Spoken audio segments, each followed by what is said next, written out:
All right, folks, I've got 7 o'clock, actually 7:01, so I'm gonna go ahead and call to order this May 14, 2024 regular meeting of the Board of Commissioners of the town of White Lake. And before we begin with anything else, I would like, I'm sure everybody is aware that a couple of days ago, one of our former commissioners, Tim Clifton, encountered some serious medical problems, and we certainly want to keep Tim and his family in our prayers. I understand from information I received today, and it was certainly encouraging, that Tim had a restful night last night and was awaiting test results that were given at the time that he was admitted to the hospital. So I do ask you to keep them in your thoughts and prayers as they go through this this very difficult time. And I wanted to mention also, I had just found out right about the time I arrived for the meeting tonight, and I'm sure a lot of you probably remember him, but a prior resident of the town of White Lake, Mr. Bob Meeker, passed away this afternoon. And I was certainly saddened to hear that. I don't know if all of you are aware, but when Bob lived here at the lake, he lived over in Waterford, and he didn't make a big deal out of it. He was never one to call attention to himself, but I suppose it's time to tell it. Bob built and donated our White Lake Police Department to the town of White Lake. And at the time that he did it, Bob strictly requested that we not make that publicly known. He did not want any accolades for doing that. It was just the type of individual that he was, but he completely paid for the building of our police department building. And we're always grateful to him on that. Chief, I know that you, of course, he was involved in law enforcement, and I know you were involved with him in some law enforcement activities, and know that he was just a very, very strong supporter of our police community, not only here, but all over Bladen County, and has done a lot of things for our police and fire and rescue folks that you just never hear anything about. And I just want us to remember the things that he provided to our town, and again would ask that you keep his family in your thoughts and prayers also. And yes, he had a long illness, and unfortunately succumbed to that this afternoon. Okay, at this time, I'll open the meeting with the invocation. Ask you to bow your heads. Lord, we wish to thank you for giving us the opportunity to be out here this evening to discuss the business of our town. We would ask that you guide and direct us as we attempt to do your will and do those things which are in the best interest of the citizens of this town. These things we ask in Christ's name. Amen. The next matter on our agenda is the Pledge of Allegiance, and everyone here is welcome to join in. Paul, if you would not mind leading us in the pledge, please. I pledge allegiance to the flag of the United States of America and to the republic for which it stands, one nation, under God, indivisible, with liberty and justice for all.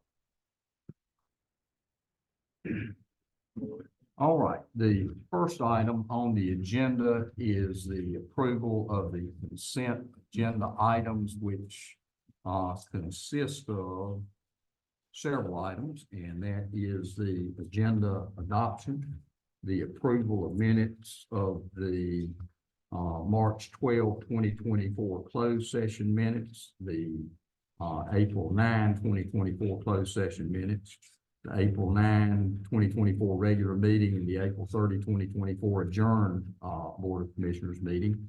And so it will include that. and also our April utility releases, April tax releases. And I assume you have all received your agenda and have an opportunity to review that. So unless there are any questions for staff, I would entertain a motion that we approve the consent agenda items in number 1 as presented. Second. Motion second, any discussion? Not all in favor indicate by saying aye. All opposed, like sign. And let me ask you, if you would please, your regular minutes are in the agenda. If you will pass down to your right, the closed session minutes, which are at your desk, so that we can provide those to Madam Clerk. Okay. The next matter we have tonight is a presentation from Solitude Lake Management. Folks from Solitude are here. I'm not certain which person is going to present tonight, but we're glad to have y'all here. And at this time, I'll recognize you, if you would, whoever's going to start with the presentation. If you'll come to the podium here, we would appreciate it. Not trying to make you uncomfortable. We hear you better that way. And we'll let you begin. And if you will, when you start out, just Almost made it. I hope you don't manage the lake better than you do those paper pictures. All I'm not the best clerk, lake manager. That's, thank you. Well, I screwed that one up, didn't I? well, it's not like it's not fixing. Slippery paper. That's just the fact sheet. Anyway, so I'm starting out with Solitude Lake Management, Shannon Jr. Ultra Fix, and Alex Atkins with Solitude Lake Management as well. So little brief packet, nothing too in depth, but you know, we all know that decline of water quality and clarity in White Lake is something that's been on the forefront of everybody past 10, 12 years possibly. So we are a full service lake management company that services the entire United States. We are thrilled not only to be here with y'all, but to discuss options moving forward of what we can help you and the town as a whole achieve to help better the water quality of White Lake. You know, there's several theories, obviously several more rumors of what the problems may be. I think looking at Diane's data the past couple of years, looking at our data, we can take some water quality samples back in February. We feel the main thing is nutrients. Over time, any water body, be it man-made or natural, is going to go through what we call the eutrophication cycle, where nutrients build up over time. Naturally occurring nutrients, the sediments, rainwater, pollution, fertilizer, nutrient runoff, etc., leaf litter, and phytonutrients. All that leads to nutrients and a nutrient level. Once an imbalance is reached, that those nutrients are going to fuel algae growth. Most of the stuff that's in White Lake that have degraded the water quality over the past several years is algae. Algae blooms. 2018, remember, was the harmful algae bloom. That's fueled by nutrients. So, and again, fairly informal here. If you check, just make sure your mic's on. I just want to make sure everybody can hear in the back. I think there was a couple having, I'm not a good microphone guy either. or either cut the air off, Hold the microphone, talk that mic. or cut the AC off. I'm just not using it. Can you hear me now? Yeah. Okay, sorry about that. So a fairly informal presentation, obviously my first ever board meeting like this in a town setting. Had no idea what I was walking into. I've been with Solitude for almost 10 years and consider myself to be one of the leading lake managers of our company. In your packet, you have a little bit of information about Solitude, but also some of the existing problems that we feel White Lake has: water clarity, water quality, the nutrient loading, and also the algae growth. Shannon with UtraFix. So UtraFix is, and I'll let her give her a little speech too, but UtraFix is a company that focuses on nutrient-related algae problems. The nice thing about UtraFix is their product UtraZorb targets those nutrients that can render them unavailable, permanently unavailable for uptake by plant and algae growth. A kicker to UtraFix is they can help secure grant funding for projects. So it's not always a town, a municipality, or even a private firm that has to secure 100% funding. UtraFix can. UtraFix does not provide the solutions, meaning boots on the ground application. Solitude does. So UtraFix, huge partner in this by helping identify the problems, the nutrient load in the sediments, but also in the water column, the type of algae, and then the management strategy for that. And then Solitude is the company that makes it happen. And then behind the scenes, again, UtraFix working with grant funding. I gave Sean, the town manager, a proposal probably about 60, 90 days ago now.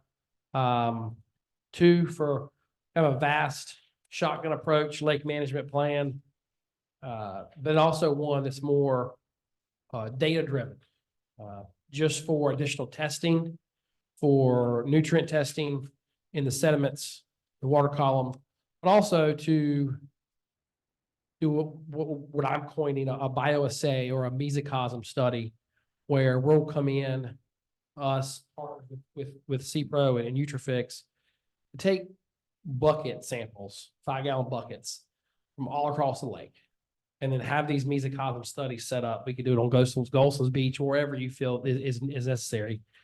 And we apply a titrated amount of product in an algicide, herbicide, nutrient mitigating product to those buckets, and then monitor that for 2 to 3 days to see what product works. Sean and I have talked, really in depth about this, and White Lake is a very dynamic system. There's a lot of things that change day to day, week to week, and our approach needs to be adaptive.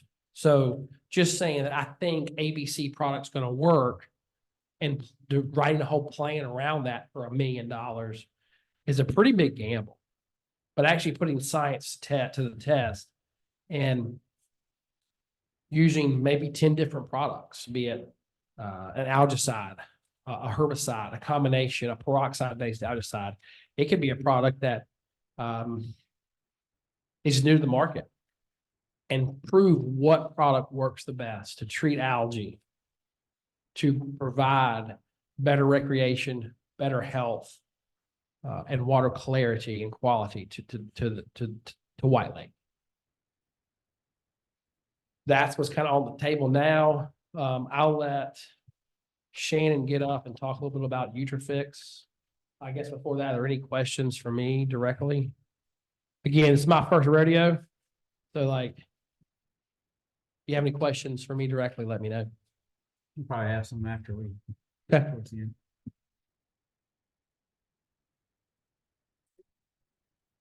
Hi, yeah, so I'm Shannon Jr. I'm with UtraFix. We are a division of CPRO. And as Trent said, we specialize in large scale water quality restoration. So the problems that White Lake has are right up our alley. This is exactly what we do. Unfortunately, there are some data gaps in what I've reviewed previously. So we do need some additional information, some sediment testing, bioassays that Trent described will essentially help us understand the dynamics of the lake and be able to prescribe the best solution possible for how to fix the lake.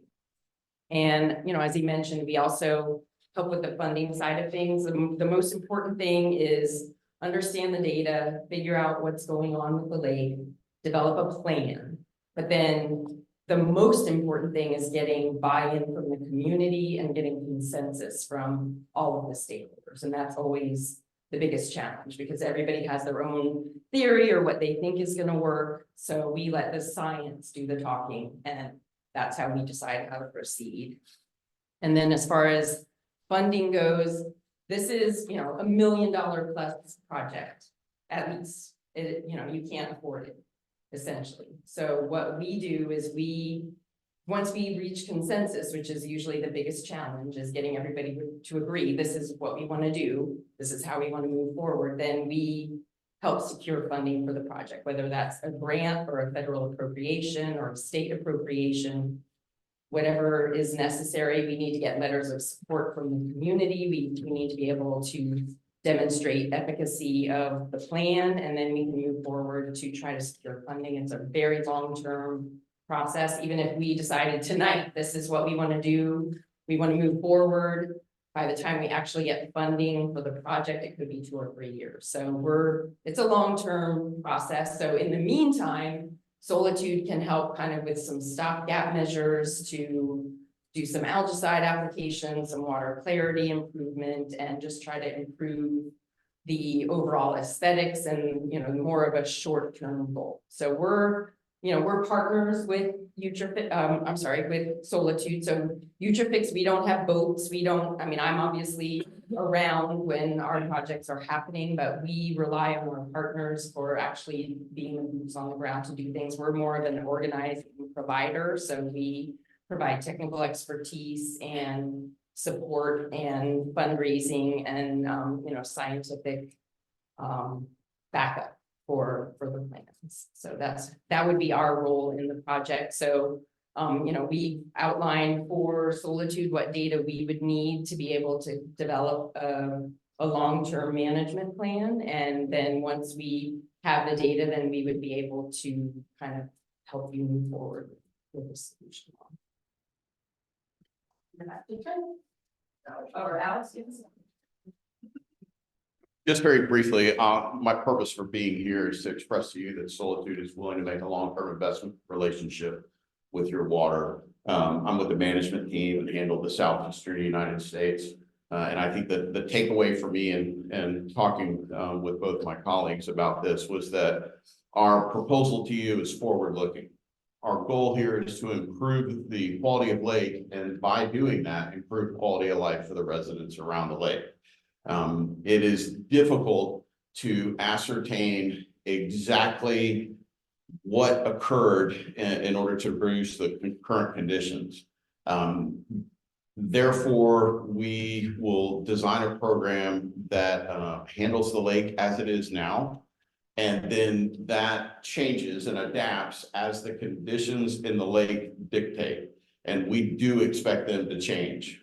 This can be a game of whack-a-mole. As the chemistry in the lake changes, different products and different approaches may become more appropriate. Our goal would be to be available to you, to provide you with that data, and to give you those options as they arise.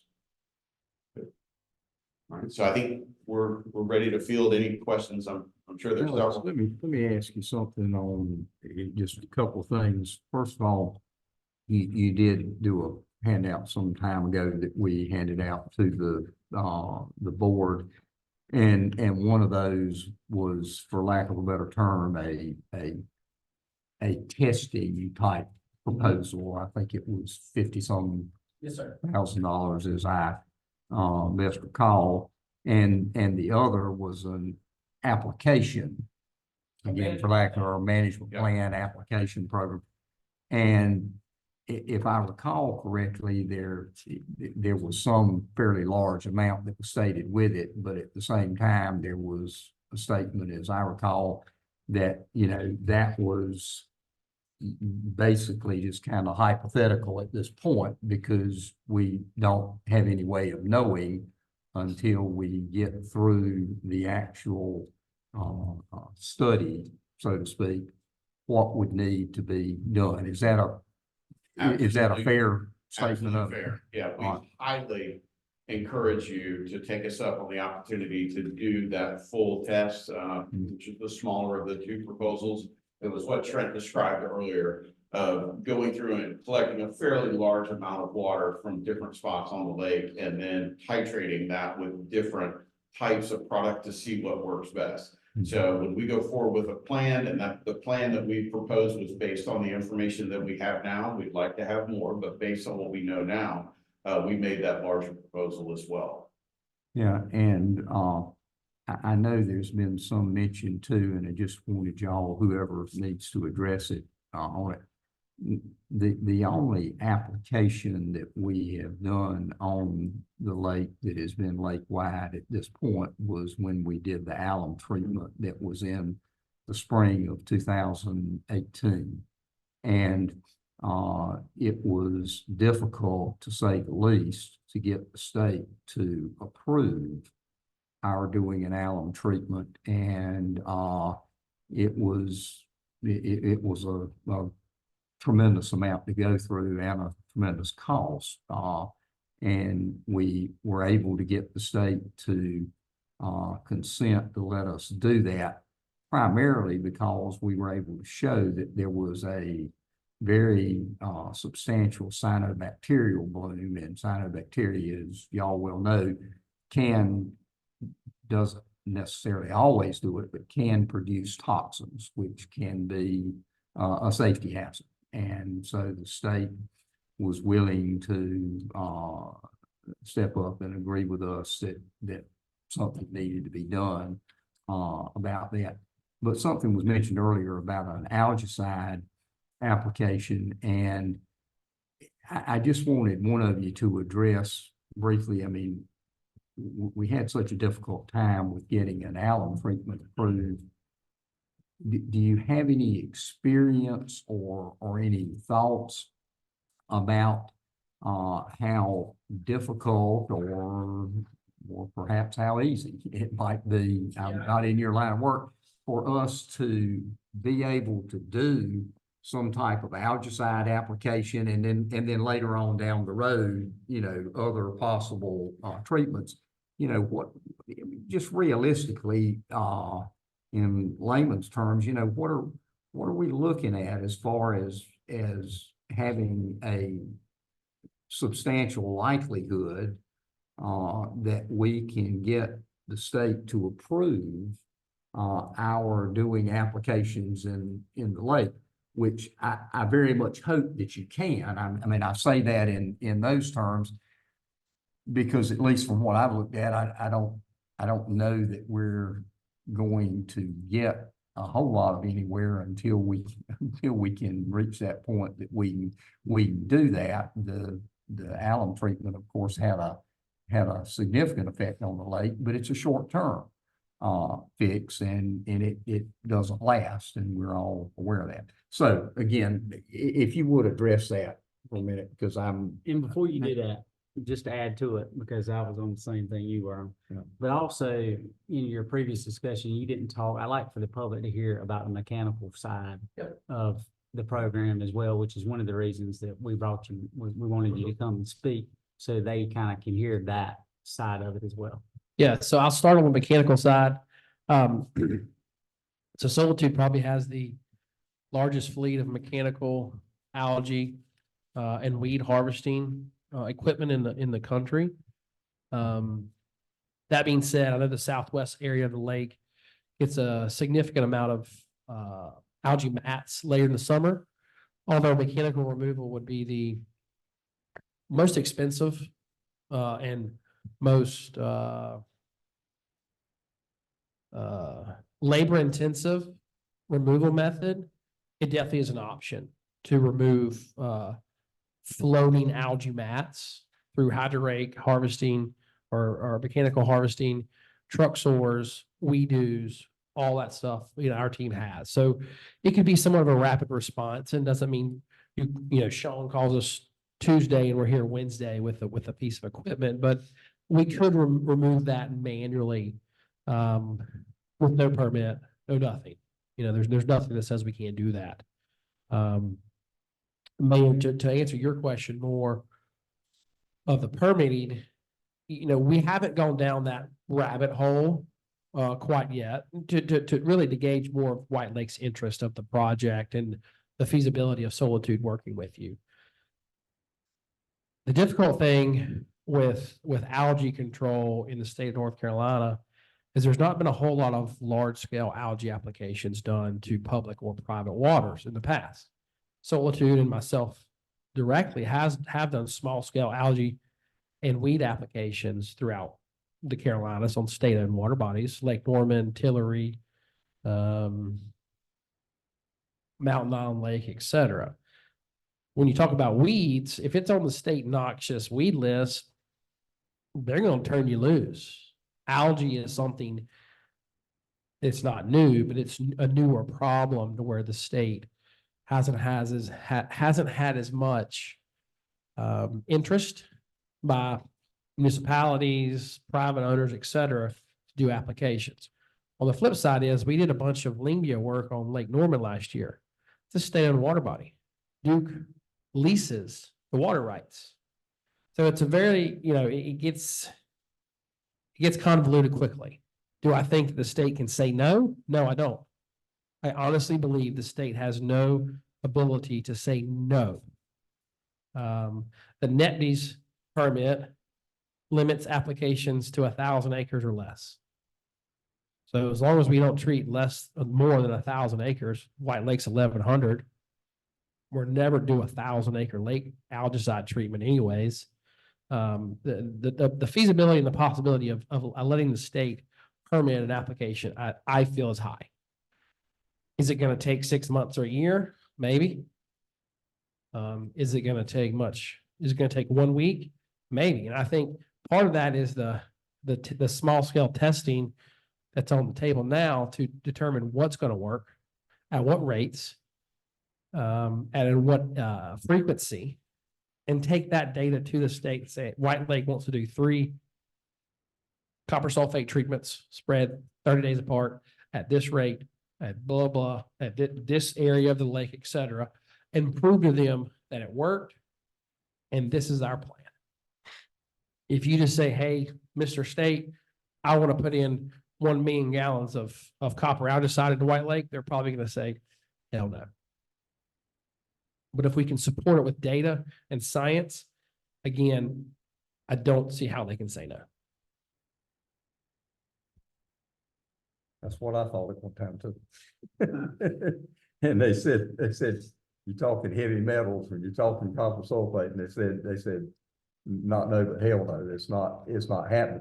And again, I don't say that to rain on your parade. I am genuinely interested in your response, and I would sincerely hope that if you end up doing something for White Lake, that you would in fact be able to do that. We would be, I think we would be well along our path if we could work to the point of getting approval for some type of active treatment.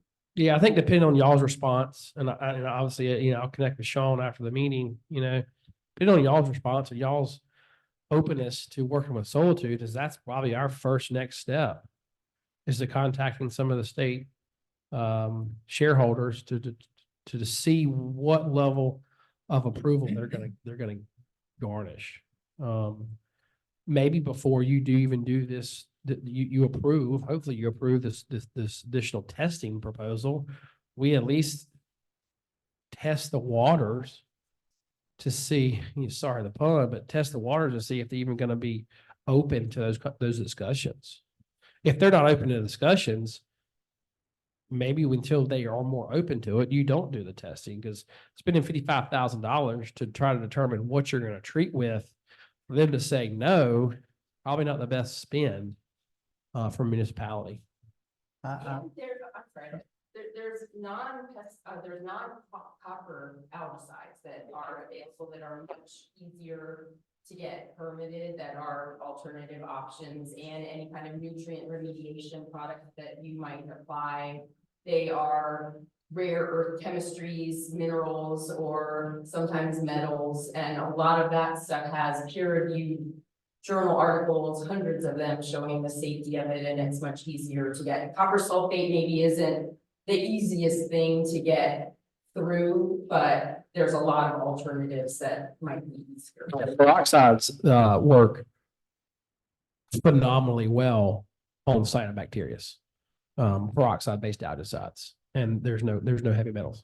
Tim? I'm somewhat gun shy. Because I like the step for taking small steps, and a lot of folks don't realize the mayor and this board, what we had done in the past to get where we had gotten to with the alum treatment and the money we spent. And the data and the information we gained and gave to the state with, okay, that's nice, you can't do anything. We gather this information. And the board has shown contest, I'm pretty tight on the dollar, especially when it's not mine. But, you know, I don't want to go the same track we did all the studies, we did all this testing, and we come back with an answer, no, you can't do it, thanks. So on your point, taking gradual steps. And on your point, happen fast. We wanted this thing to happen last week. But it takes it, and meanwhile, we're getting beat up by the community. Our lake is based on tourism, and it's on clarity, it's a recreational lake, and it has changed.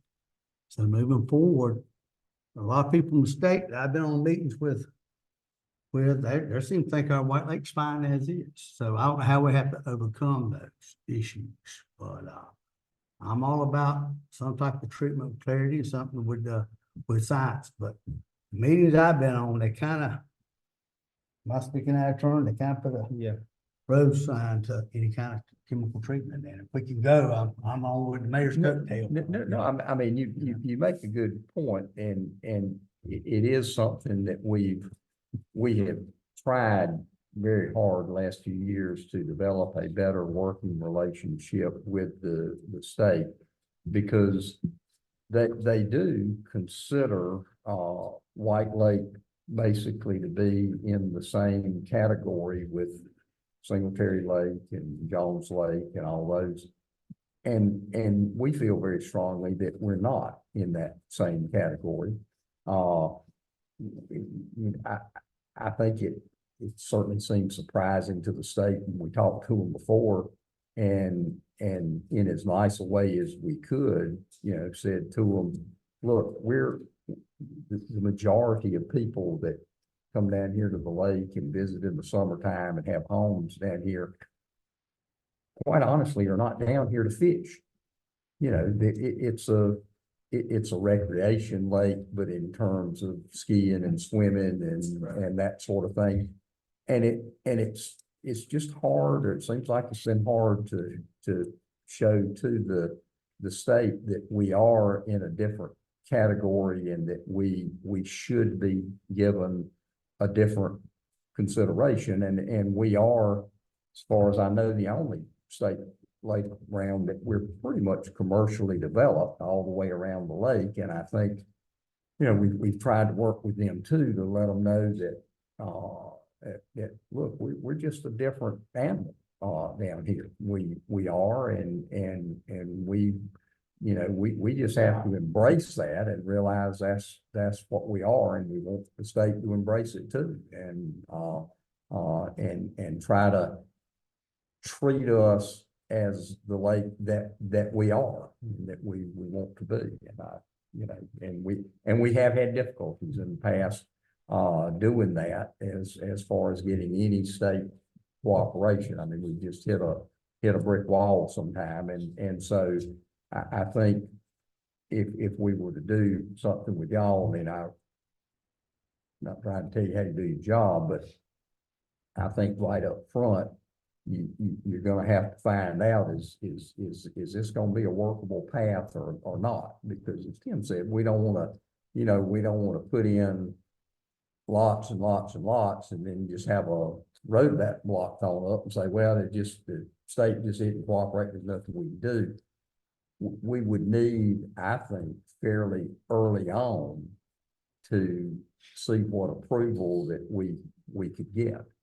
And then if we're, you know, successful in doing that, then of course, you know, that would certainly give us some hope in going forward. And I'll shut up in just a second, but I do want to mention that, with what, Dean brought up, there are folks that come in every, summer, and we, particularly in the last number of years, have had a lot of buildup of algae particularly along that southwest, side of the lake. And I'm glad to hear that at least y'all have some possibility of being able to reduce that some, or at least minimize the effect that it would have, because it causes a problem that's out of line with what the problem really is. And what I mean by saying that is obviously the people that are living along those shorelines, it's a problem to them. And beyond that, it creates, when you've got algae that's like that, I'm not telling y'all anything you don't know, it creates an odor. And people that have lived at the lake all their lives and all, and we deal with that, we know what that is. We know what's causing all. You get people who come down here that are just visiting and using the lake, and we get all sorts of bad comments. People will smell that decaying algae smell and assume, for example, that we have some kind of sewer leak.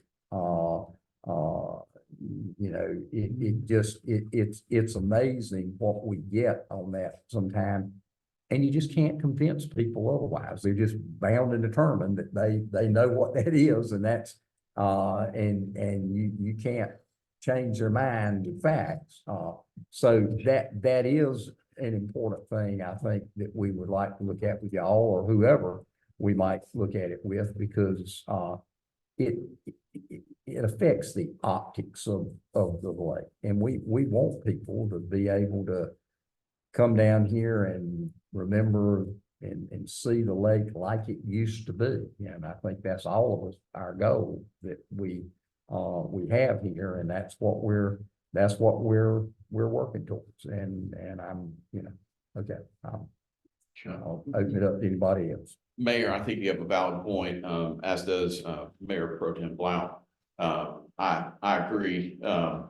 My associate here is a salesman at heart, and I appreciate his optimism. But I think I'm a bit jaded in dealing with the state as well, and realize that were I to be in that conversation with state regulators about what is going on in White Lake, and were I seeking approval on a program to manage the lake using Utrafix, I would want to go into that meeting with a significant amount of data that showed we had results on White Lake water in a lab with Utrafix getting that result, so that we could show them in the micro, we know it's working based on conditions as we see them today. And if it wasn't Utrafix, if it was one of the other 9 solutions that we would try out in that test, we would be able to point to that as well. But I think rather than just walk in blind and see what the temperature in the room was, I would rather have my gun already loaded and be ready to speak intelligently with data about what we believe the problem to be in terms of the current nutrient load, and what solution that we knew was working in real time. I think we'd probably get better results than if we went in completely blind and said, we're thinking about a wide range of things, which of these would you consider? If they already knew that we had solid laboratory data pointing the direction, I think they would be more inclined to listen as we went forward with them. Yeah, that's a good point. I'd like to say, we've been meeting with DWQ and Diener and Parks. And I agree with your statement. From our standpoint, the town is doing some things with surveys and stuff now that the Division of Water Quality recommended that we try to achieve, and we are actively working on that and have gotten some dollars to take care of those issues. I think that the timing is going to play a big role in how we achieve this. It's going to be the approach and how you sell it. I think the town's got to get some of the things that we've met with them about moving along so that they see we're making those efforts as well quickly. And then you can come back and sit down because I do feel like we have a good working relationship with DWQ and the state parks right now. And I do think if we're ever going to get anywhere, we've got the right folks at the table, at least for the next 3 years, to help us, do that because they see the lake in a different light than what they have been seeing it from in Raleigh. We spent about 4 hours with them around the lake, some of our drainage ditches, some simple problems that we need to fix, rapidly first. That's not to say that I disagree with, testing the water, coming up with a plan, doing all those things. I think it's great. But I do think that the town board and the town leadership needs to take some of the directives that they have given us and go ahead and achieve those. And Sean's been doing that, and Larry King and Associates is working with us on the maps and design and plans to achieve that as well. So, yeah, what I would say is, the board's decision, but the testing would be phenomenal. Have that data so you can basically come in and to be honest with you, they will be more inclined to listen to her than either of you, based on the folks we've met with. If you got the data that can support a change or contour, I believe you would be a great spokesperson to be able to move that conversation along. It appears that DWQ is more inclined to work. I shouldn't say that one way or the other, but DWQ has been more vocal to help us with trying to find solutions with what we currently have, and because it's in their scope of work. And the unfortunate thing is we have to get a permit from DWQ and a permit for North Carolina Parks. So, it's not a simple task, but I do think it's achievable, and I do think it's achievable with the relationship that we have with these folks right now and the right potential approach.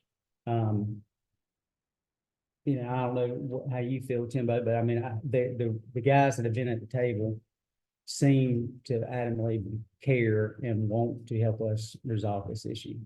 I would want to kind of stay in lockstep, but what the mayor brought up and what y'all brought up about the Southwest harvesting and that stuff, that sludge, man, that's priority in my list to jump on that, but I'm afraid if we do that, then we might shoot ourselves in the foot if we don't have that communications going, but that's that's terrible. That's tough on this out. Well, I was thinking about it, I'd hate to reach out to the state. I'd hate to reach out to the state unsolicited about the potential for an application on White Lake. And they start sniffing around when they don't need to be sniffing around per se.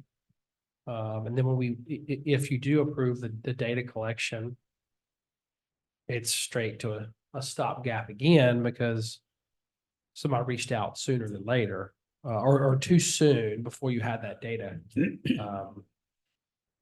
I guess what I'm saying is, I don't know if Solitude should reach out to the state anytime soon. Like you said, do y'all's continued due diligence on improvements and et cetera, and then when that time, you said you've got a great working relationship with them right now, maybe we come to a meeting together. That's what and discuss potential for larger scale applications. Again, a licensed asset applicator with an aquatic listing can make an application to a state-owned water body without a permit. Doesn't mean there's not there's more eyes on White Lake than a cove in Lake Norman or, a cove on Lake Tillery. The licensed pesticide applicator with aquatic label can make an application to a state-owned water body.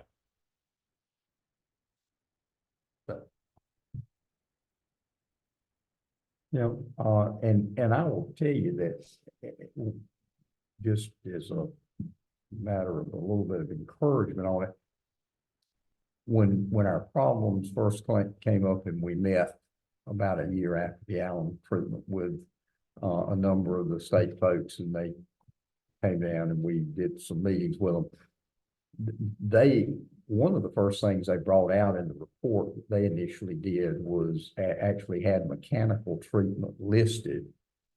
And they pretty much dismissed it out of hand. Not that they were saying they were opposed to it, but they dismissed out of hand and saying, you know, well, we know this is done on some bodies of water. However, you can't do it on we don't see any feasible way to do it on an 1,100-acre lake. I mean, it was a matter of scale. But at that time, we really weren't discussing with them, you know, maybe specified areas of the lake to work that cleanup on, like the southwest shoreline area or something. So they, I don't think they would be necessarily opposed to our doing that, particularly if we can supply the funds to do it. And just one brief thing I wanted to ask, because you talk about doing the lake samples in buckets and things like that. And I know when John Holtz was here, and that's the fellow that did the Allen treatment, y'all ended up, as I understand it, y'all bought his, purchased that company. And I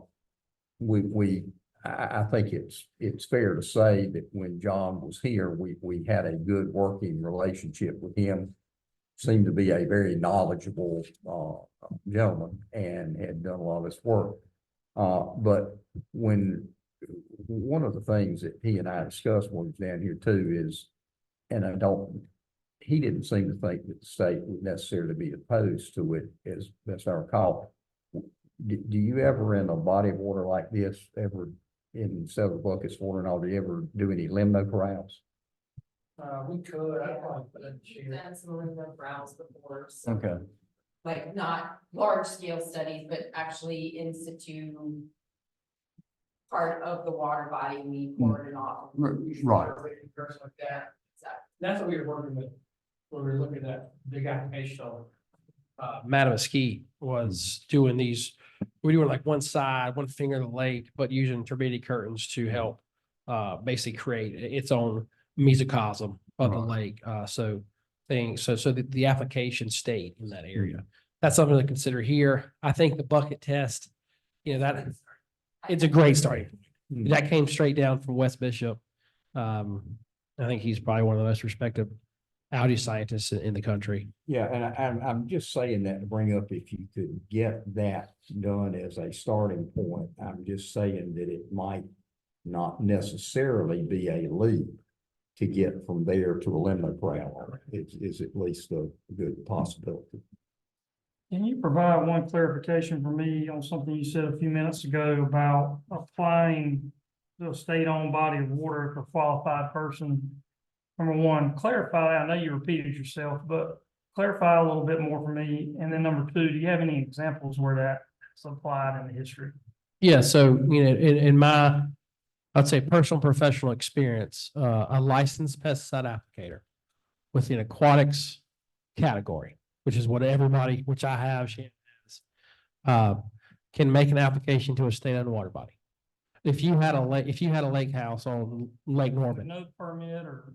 Nope. There's the National Discharge Elimination System permit regulates pesticide application. That's why I said for anything under 1,000 acres, you don't have to. Now, I think like we've done treatments on Lake Norman for hydrilla and Lingbia. I'm notifying like Duke Energy Lake Services, Lake Norman Marine Commission, et cetera, that we're doing these applications. Okay. But there's no permit. It's an overarching permit. It's basically a non-reporting permit where you, as long as you follow the conditions of the permit, then you're covered under the permit to provide Okay. services that are covered under. Well, that's my biggest concern, like the mayor said earlier, you know, call the animal what it is. The people at the state often, up until the last few months when we're making some traction, don't recognize our issue as an issue. So essentially what you're saying, I agree, like, Mr. Hilton, with you present the data and all that's great, but when you walk into a room and we're sitting here saying we've got a clarity issue where they're gonna say the lake is safe, we're not doing anything. no matter how much data we have. So that's very interesting to me, under the 1,000 acres. Yeah, I think it's the Without- clarification there is the 1,000 acre limitation is not the surface acreage of the lake. It's the application size. Okay, So, and that's what Trent was saying, that the application would be smaller than within that range Right. of less than 1,000 acres. But yes, and I think it's important to get them to understand that, right now, it looks like, based on the data that we have, this is mostly a quality of life issue. But without nutrient remediation, it can, if cyanobacteria were to get started, it becomes a life safety issue. yeah, and that's what played to our advantage, to the mayor's point with the alum treatment, is because of the health effects. But right now, if we had ample data and we took it to these people at the state, to the mayor's point, once again, they don't view our clarity issue as a issue, they're saying that's not a problem, but we're different than the other lakes, so finding, Yeah. finding, There's a distinction too that causes a complication, because alum and Nutrisorb and all these rare earth nutrient binders are not pesticides. So they are not covered under that Right. permit, so that's why it's so much more difficult to get those things across the finish. I understand, right, but doing the sample testing in the buckets and all that, like y'all were stating, there might be some new product or something else that Right. could be applied. Okay. Thanks for. Sure. One more question. This dead algae that comes up on the southwest side, does it help to remove it? Does it make a difference to remove it? Does it not? I mean, is that just a bloom that happens every year and then it dies out and it's coming on the shore regardless? Yeah, I think so. Or, Granted, y'all have a whole lot more history with y'all have A whole lot more history with the lake than I do. Yeah, from looking at Diane's data and her reports the past couple of years, I would say that's a benthic mat that's floating up, probably from all around the lake. But that's your predominant where the wind's just collecting, pushing it, et cetera, in the summer months. As far as benefits to removing it, yeah, I would say there probably are some levels of nutrients in that algae mat. So the more you remove, the less nutrients are going to go back into the sediments in the water column. But I would say the removal is more just of a aesthetic, short-term Band-Aid approach to get people from calling Sean, all day, every day when there's an issue. And then also painting the picture of there's a sewage spill on White Lake, I'm never going back. okay, thank you. But I to manage expectations with that, I've been on the southwest side. There's a lot of cypress trees, there's a lot of docks. I wouldn't expect that like we're gonna come in there and with miniature vacuum cleaners and suck it all up. We would not be able to get 100% control. But you'd hope that you got the vast majority of it. I just didn't know if taking it out over a period of time would help the clarity. It doesn't sound like it really would. Yeah, I think the nutrients are there. I think you'd have to do it for years and years and years to see so true quantitative deduction in nutrients. All right, any other questions that anyone has at this point? We certainly appreciate y'all being here with us and the information you gave us before. We have, as y'all are aware, we have also talked to some other folks and what we're in the process of doing is getting, any, follow-up questions that any of the board members or staff have. And we would anticipate, presenting any additional questions we have after our discussions and possibly even asking y'all to come back and speak with us. But at this point, I think, we found out what we need to about kind of where y'all are coming from on this. And so again, we appreciate you being here and speaking with us tonight. And we will anticipate being back in touch with you in a fairly short amount of time. All right. Thank you. Thank you very much for coming in. Appreciate it. Thank you. Yeah, thank you, President. All right, since we're moving on towards 8 o'clock, let's, go ahead, Sean, if you will, if you'll take the, administrative matters under item 3. Sure. So first up, we have our White Lake Water Management Project update from Dr. Diane Lawrence, and in her monthly report to the board, she provides additional information on the alum treatment. There was, as you recall, last month, there was some information as to the effects that we've seen, both some of the effects that we saw short term after the treatment and some of the effects that we've seen in a more longer term. If you can consider, 2018 to 2024 long term, but she does give another update on that alum treatment. Included in the update is lake monitoring data indicating a natural variability in phosphorus levels, with lowest levels generally found in late fall. Additionally, she points out that nitrogen levels are more variable, with a drop generally seen in the early spring and late fall. Dr. Lawrence also provides an update on the rainfall observed in relation to the current lake level, an update on the bass fishing tournaments taking place, and an update on the on species of aquatic moss that's found in the lake. And these updates are posted on whitelakewatch.com. I know there was several months where they were not posted, or perhaps they were not as easy to find. I have spoken with Diane on this subject, and she did move those to the top, so to speak, and they're listed about halfway down on the home page. And I think she was going to move them into the navigation bar at the top where it says Lake Management Reports. So I did want to just point out that she was working on making those current reports easier to find, but she does have the past reports on the website as well, if anybody be interested in those. Mayor, if there are no questions, that's the report for this month. Okay, and then our AIA project update, if you'll just.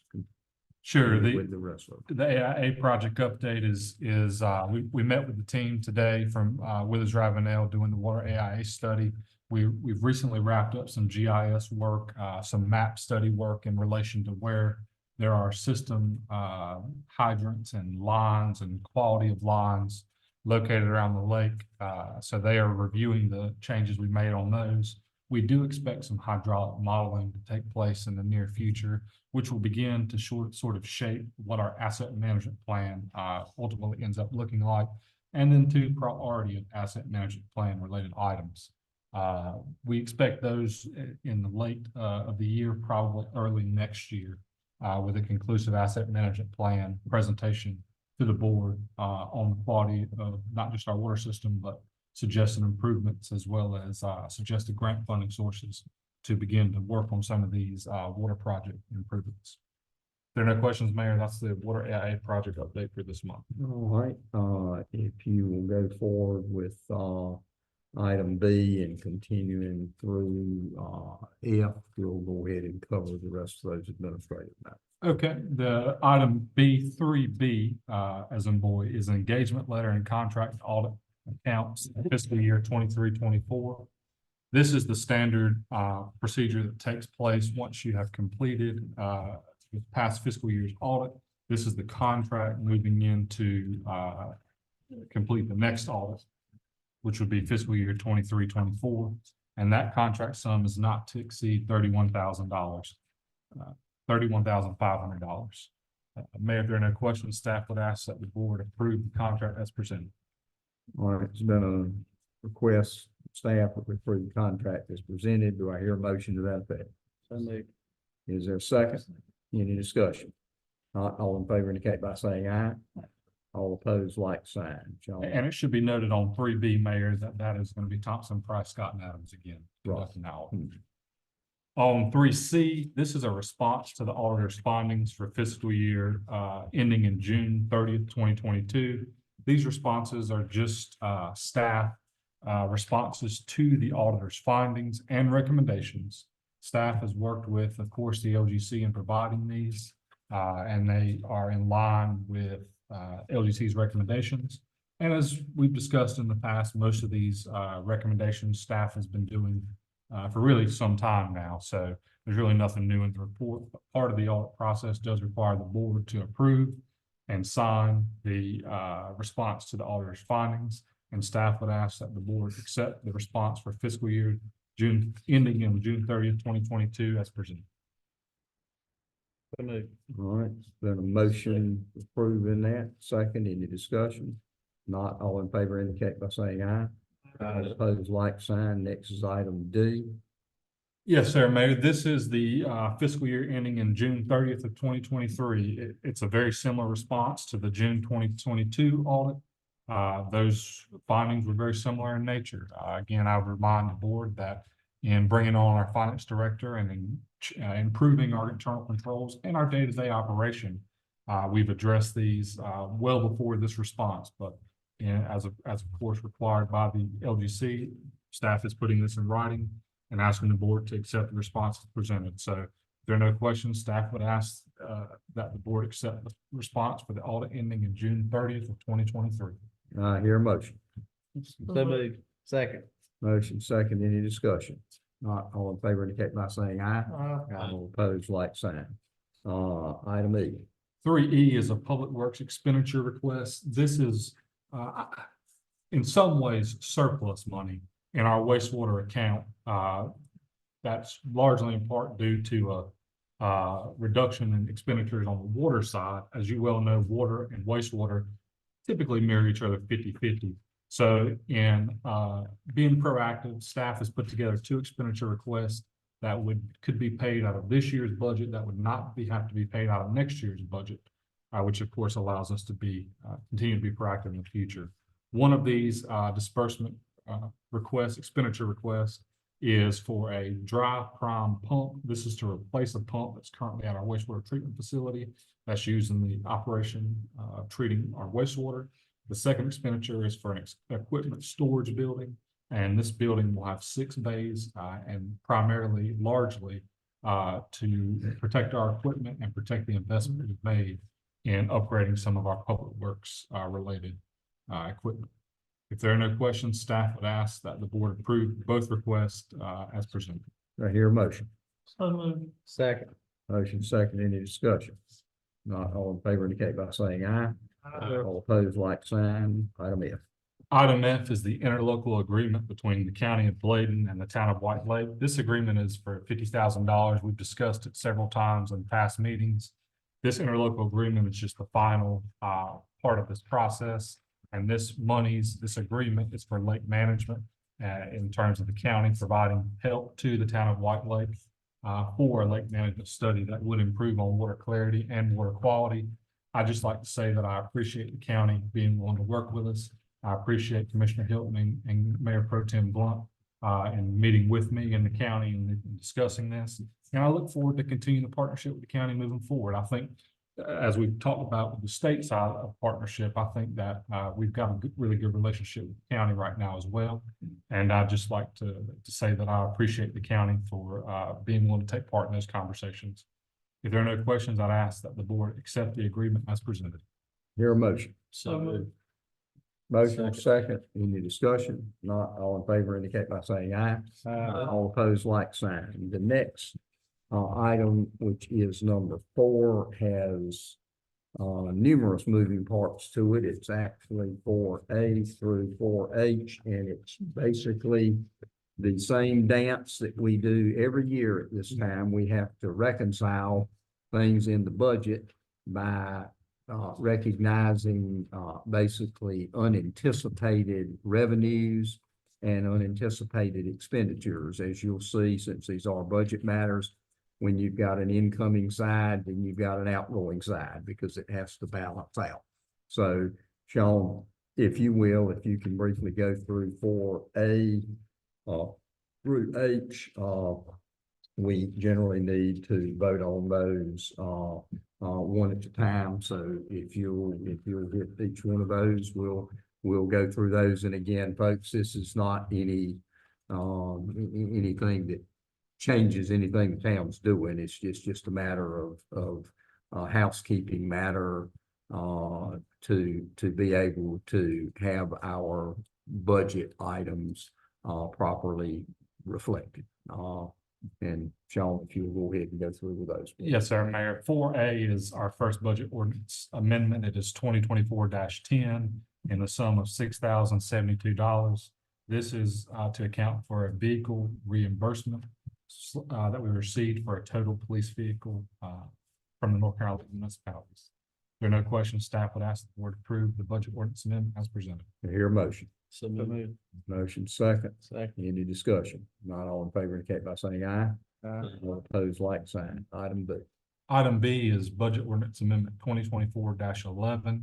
This is for $31,750. This is to account for both audits and the increase in the audit contracts as a result of grant proceeds and related expenditures on those grants.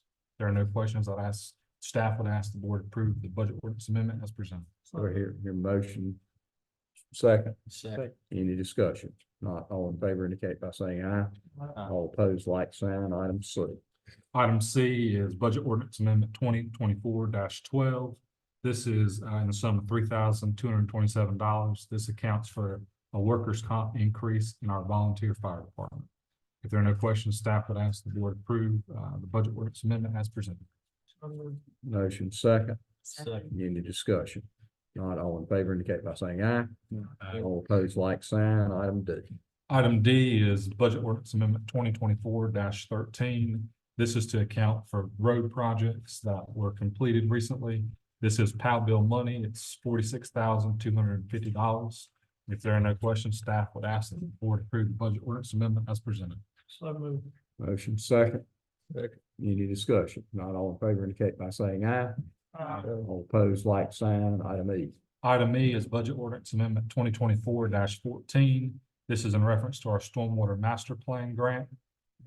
Staff would ask that the board approve this Budget Ordinance Amendment for $82,500 as presented. So moved. Motion second. Any discussion? Not all in favor indicate by saying aye. All opposed, like sign. Item F. Item F is Budget Ordinance Amendment 2024-15. This is to account for part of our Streetscape Master Plan grant the town received in the sum of $20,593 for this year's fiscal portion of that grant. And staff would ask if there are no questions that the board approve this Budget Ordinance Amendment as presented. So moved. Motion second. Second. Any discussion? Not all in favor indicate by saying aye. Aye. Any opposed, like sign. Hey, I'm sorry to interrupt, but I just didn't know if there's any protocol on getting a message out. There's a tornado warning and there's actually one on the ground in Columbus County, so. And Fullerton. Yes. And Just Fullerton. making y'all aware of Well, that. no, and I appreciate you doing that. He's Uh, gonna let us know if Central says. it's Folks, I'm okay. not trying to rush anybody, but we probably need, we need to take that into account, and I think we can move through very quickly. That was item F. Right. That was item F. Yes, sir. Okay, let's hit G. Item G, 2020, Budget Ordinance Amendment 2024-16. This is to account for our ARPA expenditures. We filed this under revenue replacement, which is why you see this sum, $245,078.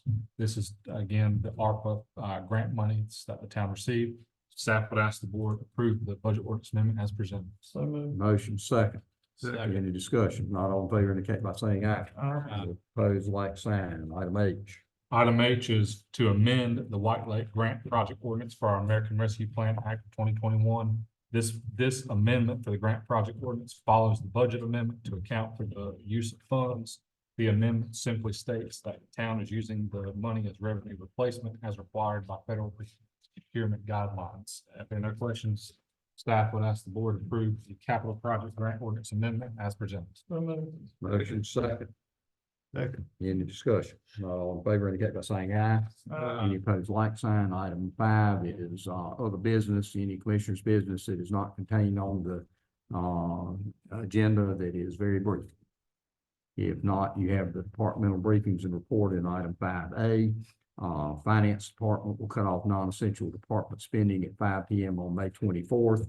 We do that to make sure that we handle things conservatively. We can do any non-essential items after approval by me as finance officer and the town administrator. Item C is We would ask if you are requesting any changes in the fiscal year 24-25 budget, please submit those in writing no later than 5 p.m. on Friday, May 24th, so we can have it presented at the June meeting. Item D, White Lake Water Festival. Normally I was going to take some time to do some discussion on that. There is some programs that have been printed. Terry brought this in. I think she had some programs done. Terry's been working, very hard on this. Y'all been keeping me updated. We're looking forward to a very good water festival. Terry, we greatly appreciate the work that you have done on this and, in taking this on, and I understand there's a very good, some very good things going on with it. And There's a good again, article, our Commissioner Jay all right, in and today's paper. Make sure y'all see that too. I will, and I don't by any means mean to cut y'all short or anything, but I know we do need to get this moved out so we can get back to our homes. But again, thank you very much for the work you're doing on that. In keeping with that, all those that are riding in the parade float, 9:30 a.m. at the Scotchman, Memorial Day holiday schedule, on call for water sewer emergencies closed Monday, May 27th. Item F, thanks from the Foothills Conservancy about the donation we made to the Great Trails State Coalition as we part of the Great State Trails. And so we like to keep in good with those folks. Are there any open forum comments that need to be made on a very brief basis? If not, that would conclude our regular meeting. We do have a very brief closed session pursuant to NCGS 143-318.1186. I would entertain a motion if we go into closed session. Motion second, any discussion? If not, all in favor indicate by saying aye. We are in closed session. Mary Jo, will you mute that?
Go out of closed session and return to regular session. Motion second, all in favor is unanimous.